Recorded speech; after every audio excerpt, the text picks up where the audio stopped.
지난 6월 24일에 러시아가 우크라이나를 침공한 지도 벌써 2달째입니다. 미국을 중심으로 한 서방국은 러시아를 향해 강력한 경제 제재를 내세운 바 있는데요. 그중 하나가 바로 FDPR, 해외 직접 제품 규칙입니다. FDPR이란 미국의 다른 국가에서 만든 제품이라도 미국이 만든 기술이나 소프트웨어를 사용했을 경우 미 정부가 특정 국가로의 수출을 금지할 수 있도록 한 제재 조항을 의미하는데요. 이전에 트럼프 대통령도 안보상의 이유로 FDPR 조치를 시행한 바 있습니다. 하웨이가 TSMC 등 해외 기업으로부터 반도체 칩 납품을 받지 못하도록 제한하기 위해 시행한 것이죠. 이렇듯 미국은 자국 제품뿐만 아니라 다른 나라에서 만들어진 제품의 수출까지 제한할 수 있는 강력한 규제 장치를 가지고 있습니다. 현재 FDPR이 적용되는 품목은 반도체, 컴퓨터, 통신 정보 보안, 항공우주 등 7개 분야입니다. 휴대전화, 자동차, 세탁기 등 소비재는 예외 대상에 속했습니다. 반도체와 같은 전략물자의 수입이 끊길 경우 해당 국가는 군수품 제조에 차질을 빚는 등 전쟁 지속 능력을 상실하게 됩니다.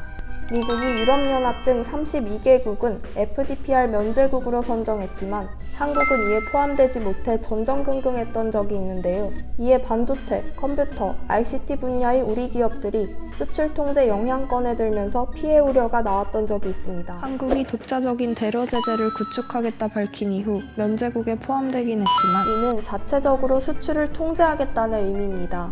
대러 제재 이전처럼 기업들이 아무런 제한 없이 수출하기는 어려워집니다. 이후 산업통상자원부는 지난 3월 26일부터 57개 비전략 물자 품목과 기술에 대해 대러시아, 벨라루스 수출 통제를 본격 시행하며 전략물자 수출입 고시를 개정했습니다. 전략물자뿐만 아니라 전략물자로 전용될 수 있는 57개 품목에 대해서도 수출 통제를 시행한 것인데요.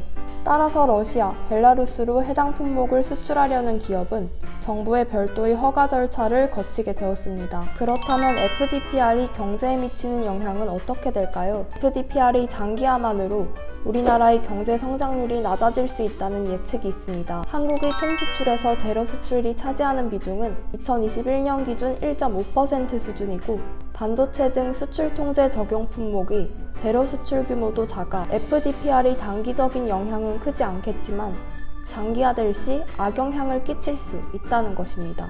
또한 대러 수출입 제한과 러시아 실물경제 위축이라는 직접적인 영향뿐만 아니라 러시아를 둘러싼 교역구조 변동, 금융제재에 따른 거래 비용의 증가 등으로 인해 국내 경제가 위축될 수 있습니다. 러시아의 우크라이나 침공 이후 에너지, 원자재 가격 상승, 글로벌 공급망 교란에 따른 스태그플레이션 역시 우려하지 않을 수 없습니다. 하루빨리 혼란이 멈추고 세계에 평화가 찾아오길 바라봅니다.